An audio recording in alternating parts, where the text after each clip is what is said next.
what better time to get back into it than with the conclusion of the 2020-2021 NFL season. It was a great season, despite all of the obstacles that pretty much every sport had to go through over these past few months.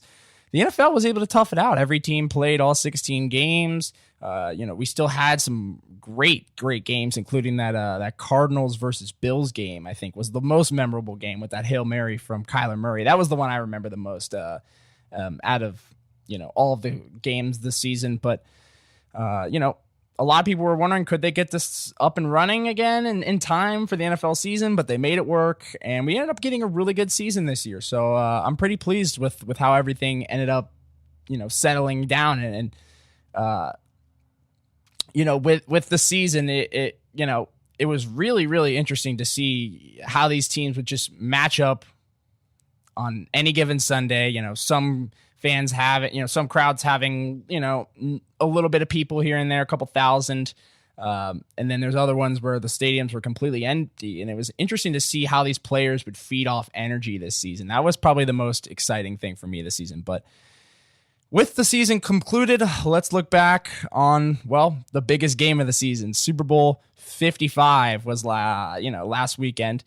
And a lot of people were really excited for this one. I mean, Tampa Bay Buccaneers versus the Kansas City Chiefs. I mean, a lot of people were picking the Chiefs before this game. How could you not? They're the defending champs. And I personally, my final pick was Tampa Bay, but I thought probably Kansas City was going to win, but I wanted Tampa Bay, and I ended up picking Tampa Bay, kind of wishful thinking. But man, this game was crazy in the way that it went down. I mean, a lot of drama. And obviously you have the storyline is there. You got the up and coming great quarterback in Patrick Mahomes, and then going against obviously Tom Brady, who everybody considers to be one of the greats, the GOAT as they call him. But that was a fascinating storyline and a lot of drama surrounding this game. A lot of people, obviously Tampa Bay had home field advantage. I think they were the first team ever to have home field advantage in the Super Bowl. I mean, hey, even though home field advantage is not that effective in this season, I think they ended up having like 20 to 25,000 people there, which is, interesting and a step in the right direction. As somebody who loves crowds and fans, that's speaking from my behalf, because I got a little bit of bias in terms of wanting to see crowds come back. So that was kind of interesting. Obviously a lot of people were up in arms about it, but it is what it is. But the game, it was, really, really interesting. I was hoping this game would be a lot closer than it was. I mean, it was a blowout. 31-9 was the final score. Tampa Bay ends up winning their first Super Bowl since 2002. I mean, Tampa Bay, though, their offense looked really good. Last night. I was not expecting them to come out as hot as they did. I mean, I would say that first quarter was a lot of feeling each other out. I mean, I kind of felt like everybody was wondering, like, the over. Anybody that bet the over was freaking out in the first half because there wasn't a lot of ball movement. Kansas City got a field goal early. They actually were the first ones to put points on the board. But I think what really did them in was Tampa Bay's run game for me. I that's really what I saw as the one. Leonard Fournette and Ronald Jones were fantastic last weekend. And I mean, the run game was there. Leonard Fournette had 89 yards and a touchdown, and then Ronald Jones had 61.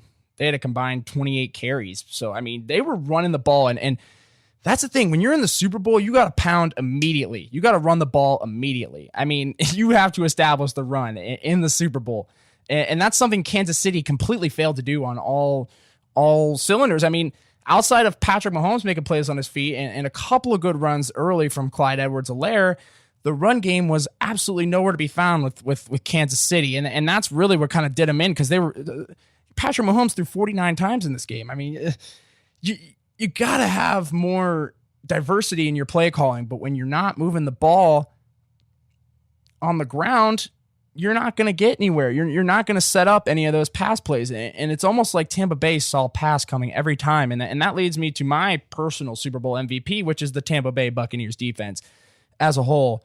I mean, the pass rush was fantastic last night. Fantastic. I mean, those guys, I mean, granted, Kansas City's offensive line was beaten up. I know they were having, I think they had like one starter that they had originally from the beginning of the season was starting in that game. Only one of the 5 were an original starter from the original starting lineup at the beginning of the season.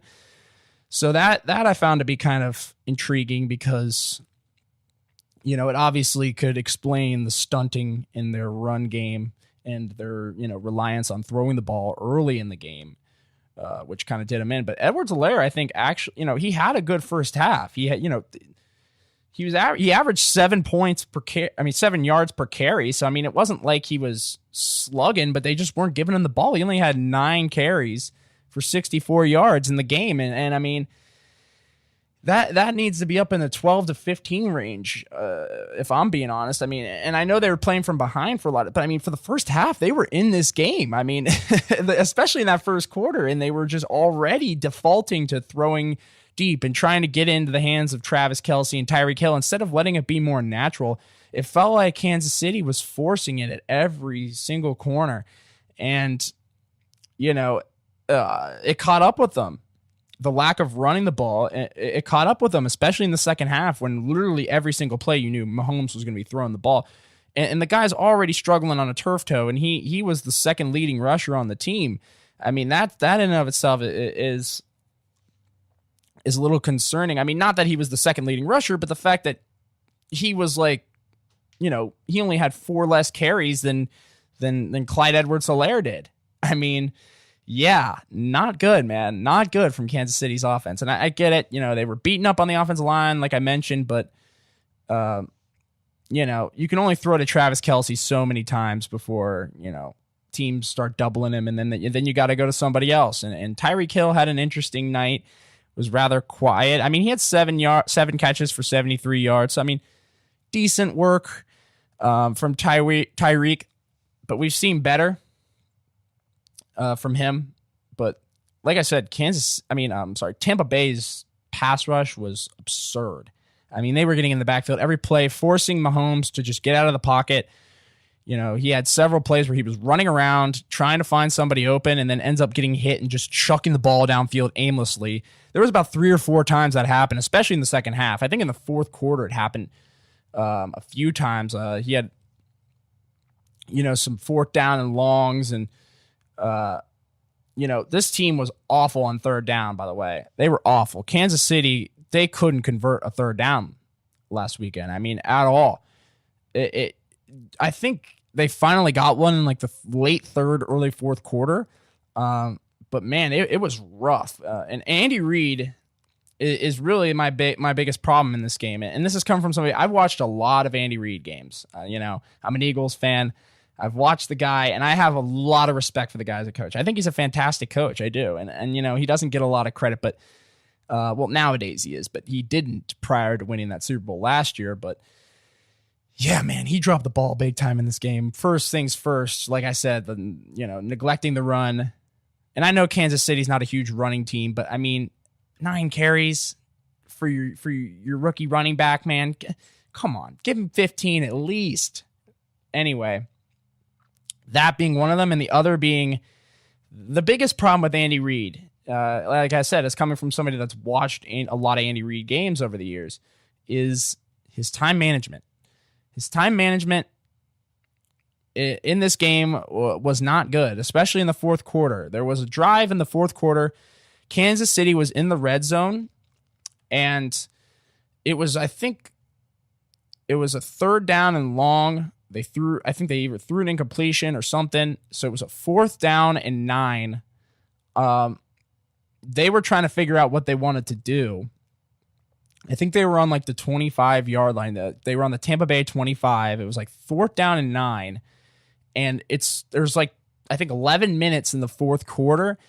And Kansas City is running out of time on the play clock to get a play call in. And they decide to call a timeout instead of taking the delay of game. They take a timeout with 11 minutes left in the game. You take a timeout down 2 or 3 scores to give yourself 5 yards on a 4th down and long already.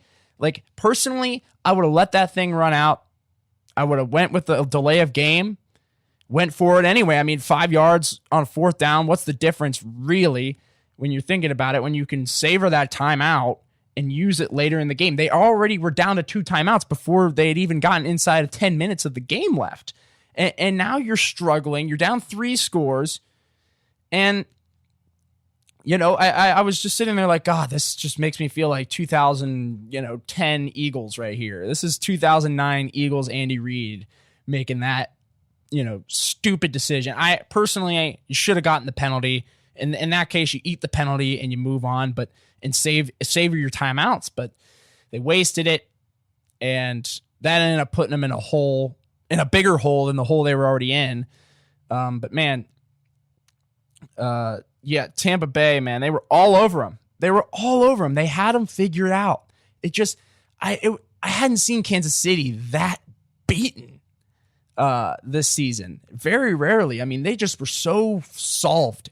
It's like Tampa Bay just had them solved. They had them completely figured out. And you got to give credit to Todd Bowles, the defensive coordinator for Tampa Bay. I mean, the guy called a fantastic game. I mean, shout out to Todd Bowles. And I know he's had struggles in the past with the Jets and some of these other organizations, but the guy, he knows defense. I'll tell you what, he knows defense, and he did a fantastic job. And shout out to Bruce Arians too, man. First, I think is that his first Super Bowl? If it is, congratulations, Bruce. You got one. And I've always been a Bruce Arians guy. I like him a lot as a coach. He's a guy that gets a lot of respect from the players. He's a tough dude. Yeah, shout out to him. And the offensive schemes here were fantastic. I mean, the perfect, typical Tom Brady, dump to the flat, dump to the running back, dump to, across the middle. Tom Brady, just the beats that he hits all day, man. I mean, 21 for 29, 200 yards, 3 touchdowns. Yeah. As much as I thought maybe Gronk or someone on the defense could have been the MVP, I think it was probably the right call that it'd be Tom Brady. I mean, the guy is 40-something years old, and he's going out here and absolutely killing it. He's one of the best to ever do it, man. I mean, simply. And anyone that wants to make that argument for him being the GOAT, go right ahead. I'm not gonna fight you on that one at all. Especially after this, because he proved, because everybody was like, oh, well, Brady's just a part of the Belichick machine, and that's the only reason he's succeeding. Well, not exactly anymore. Can't really use that argument anymore. But man, I was really impressed with Tampa Bay, and shout out to friend of the show, Jack Quell. If you're listening, man, shout out to you. You can sit and enjoy yourself with this one, because that was a hell of a win. I'll tell you what. That was a hell of a win against a team that was literally in the Super Bowl a year ago. And to straight up knock them off their tracks with a young quarterback who's had all of the momentum on his side since he entered the league. It was really interesting to see this Tampa Bay team just step up and dominate the way they did on both sides of the ball. I mean, like I said, the run game for Tampa Bay with Fournette and Ronald Jones was so sound and really opened up Tom Brady to do what he does best, which is just pick apart defenses. And I love about Tom Brady is that he never panics. He never forces anything, because he's been in every situation, it feels like. When you watch him, you can just tell he knows exactly what every situation he's in and how to maneuver it. And, Brady just, when you put him in those kind of situations, it's just like clockwork, man. He knows exactly. It's bang, bang, bang, bang. It's like practice, man. The dude's just been doing it for so long, and he's a legend. He's one of the best, if not the best. He's the GOAT, as people say. But yeah, I mean, what else can you say, man? 40-something years old to go out there and win a Super Bowl with a different team in a different city. Hats off to you, Tom. You got my respect. And I've never been the biggest Brady guy. I'm not a Brady hater by any means. I have been at times when he's played the Eagles and when he's ripped the heart out of the Eagles, I have, but I really am not a Belichick fan I'm really more of a Belichick hater than a Brady hater. And that's always kind of how I've been, personally. And I have a lot of respect for Belichick. I just, he's kind of a cheater.